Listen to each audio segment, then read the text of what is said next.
नमस्कार। आपका बात 25 में स्वागत है। तो बात 25 में एक परिवर्तन की बात कर लेते हैं। एक अत्यंत और प्रचंड रूप से क्रूर एक आतताई तंत्र जो पिछले 15 साल से एक राज्य बहुत ही महत्वपूर्ण, सभी राज्य महत्वपूर्ण है, ये तो कह नहीं सकते कि बंगाल अधिक महत्वपूर्ण है, लेकिन हाँ, अगर सीमावर्ती राज्य है तो उसकी महत्ता कई कारणों से जो है उस सुरक्षा के और कई उस तरह से रिलेटेड इशू के कारण महत्वपूर्ण हो जाती है। लेकिन उस एक विशिष्ट राज्य को जो जहाँ की कलकत्ता, जहाँ की राजधानी कभी देश की राजधानी थी, उसमें एक ऐसा विशिष्ट, इतना भयानक, इतना कुरूप और इतना अत्याचारी तंत्र पिछले 15 साल में इस प्रजातांत्रिक देश में स्थापित हुआ। लेकिन इस प्रजातांत्रिक देश में तो इस प्रकार और भी काम हो चुके हैं। कश्मीर में क्या हुआ?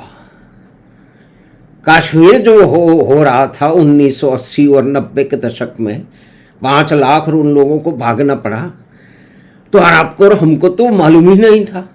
क्यों मालूम नहीं था? सीधी सीधी सी बात है कि जो मीडिया तंत्र है, और उस समय तो ये सोशल मीडिया वगैरह तो कुछ था नहीं, तो उसने बताया नहीं, क्योंकि वो नहीं चाहता था कि इस देश के अंदर ये खबर फैले। क्यों? क्योंकि वो सेकुलर लोग थे। वो नहीं चाहते थे कि कश्मीर में जो कुछ हो रहा है वो जनता को जाने। यानी कि पूरी की पूरी शिक्षा नीति इसी कारण बनाई गई है कि एक पर्टिकुलर जो विदेशी लोग हैं उनका जो अत्याचारी तंत्र है उसके बारे में हम बात ही नहीं करेंगे, महिमा मंडन करेंगे, ताकि भविष्य में देश में सुख शांति रहे, सभी लोग मिलजुल के रहें। तो ऐसा तो हो नहीं पाया, लेकिन वो एक अलग बात है। तो इस भ्रष्टाचारी, क्रूर, महाभ्रष्टाचारी, महाअत्याचारी तंत्र की, जो कि एक प्रजातांत्रिक मूल्यों को मानने समझने वाले देश में, ये विचित्र देश इसीलिए, ये विवश देश है, विशाल है, विविध है, इसे विचित्र बना के रखा हुआ है, विवश बना के रखा हुआ है, और इन्हीं अवधारणाओं ने रखा हुआ है, जिन अवधारणाओं के कारण कश्मीर में क्या हो रहा है हमको आपको मालूम नहीं पड़ा, सभी मीडिया के लोगों को मालूम था। लेकिन उन्होंने किस किस तरह के कांड किए हैं। हत्यारों को उन्होंने देश के नेताओं और गांधी और उनके शांतिवादियों की तरह से उन्होंने इस देश के मीडिया ने प्रस्तुत किया, जिसमें इसके अंदर इस विचारधारा का एक मुख्य भांड रवीश कुमार शामिल है। तो कश्मीर में तो जो कुछ हुआ उसको तो पीछे चले गए, 35 साल हो गए उसको तो। लेकिन पिछले 15 साल से पश्चिम बंगाल में एक महान, क्रूर और भ्रष्टाचारी तंत्र चल रहा था। इतनी हत्याएं हुई, इतने लोग मरे। 1981 के अंदर 21 के अंदर जो चुनाव हुए उसमें 58 लोग तो रिकॉर्ड के हिसाब से मरे, लोग कहते हैं अधिक मरे हैं। और इस बार तो जो पोस्ट पोल वायलेंस है उसके अंदर हत्याएं कम हुई हैं, क्योंकि सारा बंदोबस्त कर लिया था। SIR का विरोध हो रहा है, यानी कि जो आपकी जो वोटर मतदाता सूची है उसमें कभी कोई परिवर्तन हो ही नहीं सकता। और सबसे बड़ी बात है कि जहां इस तरह का 15 साल से इतना भ्रष्ट तंत्र चल रहा था, जो कि हर कमजोरी को का इस्तेमाल करके, डरा के, धमका के, यानी कि रेप करके, और ममता दीदी तो खुद कहती हुई पाएगा ही, अगर तुमने जब बीजेपी को वोट दिया तो अल्लाह कसम हम आपको माफ़ नहीं करेगा, हम लड़ेगा। इसका मतलब क्या है? इसका सीधा सीधा मतलब है, अपने काडर को कह रही हैं कि इन लोगों को वोट मत देने दो, जो वोट देते हैं उनको माफ़ मत करो। तो ये तो हुआ है। 2021 की हृदय विदारक घटना है। उनका किसका एक ऐसी विराट घटना है कि उसको देख करके आदमी भौचक्का रह जाता है कि इस देश में इस तरह की क्रूरता। और वो क्रूरता किस लिए? इसलिए कि आपने किसी दूसरी पार्टी को वोट दिया इस प्रजातंत्र में। और हिटलर किसे बताया जा रहा है?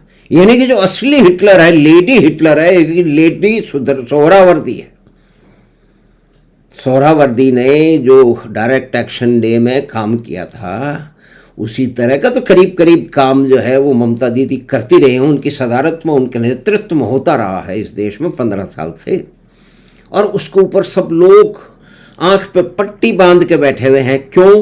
क्योंकि वो ये कह रहे हैं कि लड़ाका दीदी हैं, और बड़े बड़े जो है ना, जो बड़े बड़े जो अफसर लोग रहे हैं वो कह रहे हैं कि खूब लड़ी मर्दानी। मतलब दिमाग पे, अकल में पत्थर पड़ गए हैं।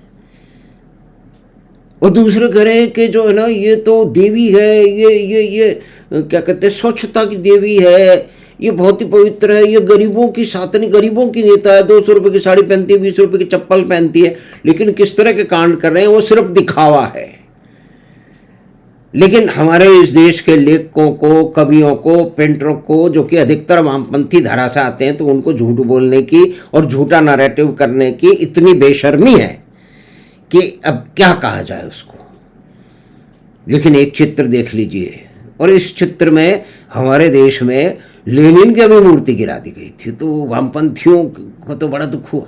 उनको तो होगा ही, उनके तो पुरुष, उनके तो मुख्य पुरुष हैं, छाया पुरुष हैं, उनकी प्रेरणा के स्रोत्र हैं।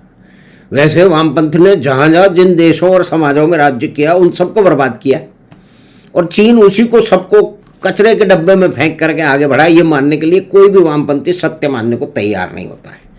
ये तो सीधी सीधी सी बात है, इसमें कोई ज़्यादा लाग लपेट की या कोई अनुसंधान करने की ज़रूरत नहीं है। तो ये जो सोने का पहाड़, ये जो चित्र लगा हुआ है, ये सोने के बिस्तर में सोता कौन है? और यहाँ आते हैं, फिर उन्हीं की याद आती है। लेनिन सारनी है ना कलकत्ता में, तो उसी शहर में जहाँ लेनिन सारनी है, लेनिन की बातें तो याद करनी पड़ेगी। सोने पे उन्होंने क्या कहा था कि सोना, जब गरीब और मजदूर अपना हक पा लेंगे और पूरी दुनिया में वामपंथ का, बराबरी का समाज स्थापित हो जाएगा, तो लोग सोने के टॉयलेट बनाएंगे, कमोड बनाएंगे। लेकिन सोने के कमोड किन लोगों ने बनाए? तानाशाहों ने बनाए हैं। और ये तानाशाह के चमचों ने भी बनाए हैं। अब ये तानाशाह का चमचा ही है जिसने कलकत्ता में, कहते हैं कि एक अंडरग्राउंड के नीचे ये सोने का पहाड़ और ये सोने के फर्नीचर, गाव, तकिए, बिस्तर, सोफे, ये देखिए आप। और श्रीमान लेनिन कह गए कि जो है वो सोने के टॉयलेट बनेंगे। तो उस नियम की तो वैसे ही भद्द पिटनी थी, यानी कि वामपंथ की किसी भी नियम की कोई परिणति तो भद्द पिटने में हुई है, झूठा साबित होने में ही हुई है। अब वो लोग कोशिश करते रहे, बनावटी बहुत हैं इस तरह के नैरेटिव घड़ने में। तो एक तो ये उदाहरण हो गया। तो अब आप ये देखिए कि इस तरह से होने के बाद में ये हुआ क्या। कुछ महान लोगों की कुछ बातचीत सुन लेते हैं कि उन्होंने क्या किया। और दीदी अभी अस्पताल वहाँ पे गई, कोर्ट में गई, क्योंकि वो दिल्ली में जाकर के कुछ बोली, तो उन्होंने कोर्ट को कहा गया कि आप तो जो है वो कलकत्ता में कोर्ट में जाइए, यानी कि हाई कोर्ट में जाइए। तो वहाँ पहुँची दीदी। अब लोगों ने दीदी के आतंक का जैसे समाप्ति हुई, तो हो क्या रहा, लोग क्या बोल रहे हैं, देखिए सुनिए।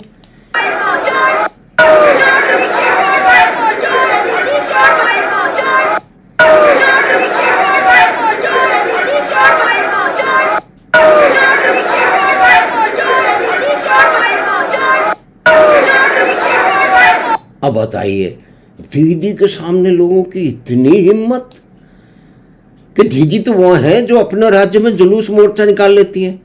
एक दिल्ली में भी ऐसे महान पाए गए। भाई ये सारे कामरेड लोग ही है, इनके साथी ये भी कामरेड ही हैं। और ये तो कामरेड से आगे की सीढ़ी पार कर लिए इन्होंने। एक लेफ्ट था, ये अल्ट्रा लेफ्ट हैं।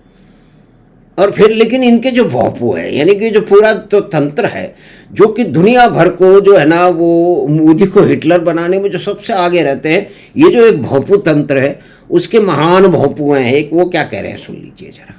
उनको भी सुन लेना बड़ा तो आवश्यक है, उनको सुनना आवश्यक है। रवीश कुमार, सब कुछ खत्म हो चुका है, सब कहीं इंसाफ नहीं मिल रहा, बिल्कुल, और इंसाफ दरवाजे के पीछे रो रहा है। मैं अपनी पार्टी के लिए नहीं लड़ रही हूँ। पश्चिम बंगाल की मुख्यमंत्री ममता बनर्जी ने आखिरी गुहार, अंतिम अपील की तरह यह बात सुप्रीम कोर्ट के चीफ जस्टिस के सामने रख दी।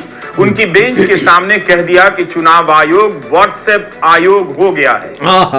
चुनाव आयोग व्हाट्सएप आयोग हो गया है। ये वहां से वही है जिन्होंने कूड़ा करकट फैलाया व्हाट्सएप यूनिवर्सिटी का। तो उस पर तो हमने अलग बातचीत की है, फिर दोबारा से करने की आवश्यकता, क्योंकि ये इतना बड़ा झूठा आदमी है, ये इतना झूठ बोलता है, और ये अपने साथियों को, अपने मालिकों को बचाने के लिए तो यहाँ पे ममता दीदी को का भी ये पैरोकार बन गया है, उनका भी वकील बन गया है, और कह रहा है कि व्हाट्सएप यूनिवर्सिटी बन गई है, यानी कि न्याय तंत्र व्हाट्सएप। मतलब इस आदमी का के जो है वो अफलातूनी और इसकी गप्पों की कोई सीमा नहीं है। तो परिस्थिति ये हो गई है कि इससे छुटकारा मिल गया है, अब एक्शन शुरू हो गया है। सबसे बड़ी तो इन्होंने बात की कि सीमावर्ती क्षेत्रों में, बंगाल की सीमा में कोई 500 किलोमीटर के लिए जमीन ही नहीं दी, तो फेंसिंग नहीं हुई। फेंसिंग इसलिए नहीं होने दी कि वहाँ से उनको लगातार वोटर चाहिए, वहाँ से उनको लगातार इन्फिल्ट्रेशन चाहिए, और फिर ऐसा भी सुनने में आया है कि वहाँ के कुछ लोगों गुटों के साथ में मिलके वो एक बहुत ही एब्सर्ड योजना बना रही थी, क्योंकि इन्होंने खुद ने और इनके भतीजे ने तो देश को, मतलब इनका जो बिहेवियर था, इनकी जो टर्मिनोलॉजी थी, इनके जो कार्यकलाप थे कि सीबीआई को नहीं घुसने दूंगी, यानी कि जो न्याय संहिता है, भारतीय न्याय संहिता, वो बंगाल में लागू नहीं थी, वो अब लागू हुई है। क्योंकि ये फेडरलिज्म का कैसा मजाक इसमें उड़ाया है इन लोगों ने। लेकिन ये एक दुस्वप्न था, ये दुस्वप्न हम भी मानते हैं, आशा करते हैं कि 50 साल के लंबे संघर्ष के बाद में, और जिसके अंदर ये पूरा डी इंडस्ट्रियलाइजेशन हुआ है, और वहाँ पे इंडस्ट्रियलाइजेशन के अब असर पड़ेंगे, और कहते हैं कि वहाँ की ज़मीनों की कीमतों वगैरह में 20-25% का जो है वो बढ़ोतरी हो गई है, क्योंकि अब वहाँ डेवलपमेंट, इंडस्ट्रियल एक्टिविटी वो 50 कारणों से छुपी हुई थी। वामपंथियों ने सारा सिस्टम ही नष्ट कर दिया, कुछ ऐसे नियम कायदे बनाए कि वह इंडस्ट्री आ ही नहीं सकती, उसको ज़मीन नहीं मिल सकती, उसमें सब में सुधार हो रहा है, और इन्वेस्टमेंट की बातें होनी शुरू हो चुकी हैं। तो एक बदले हुए वातावरण में ये दीदी, जो डिफीटेड दीदी, दुर्जन दीदी है, हारी हुई दुर्जन दीदी की टोलाबाजी समाप्त हो चुकी है, बिल्डिंग सिंडिकेट समाप्त हो चुका है। जहां आपको घर बनवाना है, मकान बनवाना है, तो उसके लिए आपको टोलाबाज के पास में टीएमसी के कार्यकर्ता, और नौकरियों के लिए कोई भी नौकरी हो, चाहे वो शिक्षक की नौकरी हो, चाहे मेडिकल में हो, और कोई भी सरकारी तंत्र के अंदर आपको कुछ करना है तो आपको दक्षिणा यानी कि घूस देनी पड़ेगी। वो घूस का तंत्र बहुत ही विचल, और अगर आप वोट देने में आप करते हैं तो आपको हत्याएं की जाएंगी, स्त्रियों के साथ में रेप किया जाएगा। और ये एक महिला, बार बार कहा जाता है कि एक महिला मुख्यमंत्री, तो महिला मुख्यमंत्री के सदारत में, उनके नेतृत्व में ये सब कुछ हो रहा था। लेकिन अब बदल गया है। The only thing which is continuous in existence is change, ये परिवर्तन हो गया है। इस पश्चिम बंगाल ने पिछले 50 साल में बहुत कुछ भुगता है, बहुत कुछ वहाँ नष्ट हुआ है, उसको सामने आना है। तो इस बदली हुई परिस्थिति में वो सब सामने आएगा। जो इंस्टीट्यूशनलाइज एक हर लेवल का जो करप्शन था वो भी समाप्त हो गया है। पूरी तरह से देखिए कहीं भी नहीं हम कह सकते कि समाप्त हो गया है, लेकिन ये जो एक विद्रूप और एक प्रचंड उसका रूप था, जिसके अंदर किसी आदमी को, यानी आप ये देखिए कि कांग्रेस के और सीपीएम के दफ्तर तक इन लोगों ने कब्जे कर रखे थे। अब वहाँ कमल खिल गया है, तो कम से कम इनको अपने दफ्तर तो वापस मिल जाएंगे। इनको जैसी भी अपनी राजनीति चलाती है, कोई मोर्चा वोर्चा निकालना है, जुलूस निकालना है, उसके ऊपर बैन था। तो तानाशाही तो यहाँ चल रही थी भाई साहब। लेकिन रवीश कुमार को और उसके साथियों को पता ही नहीं। भाई रवीश कुमार एक प्रतिनिधि, एक प्रतीक है, जो पूरा जो एक कबाल है, जो कि असली गोदी मीडिया का कबाल है, जो कि अपने मालिकों की गोद में आज भी बैठ करके ये भजन गाता रहता है कि हमारे मालिक किसी भी तरह से ये दुस्वप्न समाप्त हो जाए, हमारे लोग वापस सत्ता में परिवारवादी आ जाएं, तो फिर देश जो है ना वो कहाँ पहुँच जाएगा। यानी कि उसकी कल्पना आइडिया ऑफ इंडिया उनका वही है। लेकिन पश्चिम बंगाल में एक अभूतपूर्व परिवर्तन हुआ है। उस परिवर्तन के असर लंबे समय तक और नज़दीक में जो भी कुछ होने वाला है उसके अंदर दिखाई देंगे। तो हमें आशा है कि ये बातचीत आपको पसंद आई होगी। तो आप चैनल बात 25 को सब्सक्राइब करें, लिंक अपने मित्रों परिवार के साथ साझा करें। हम आपसे फिर मिलेंगे बात 25 की अगली बात पर। धन्यवाद, नमस्कार।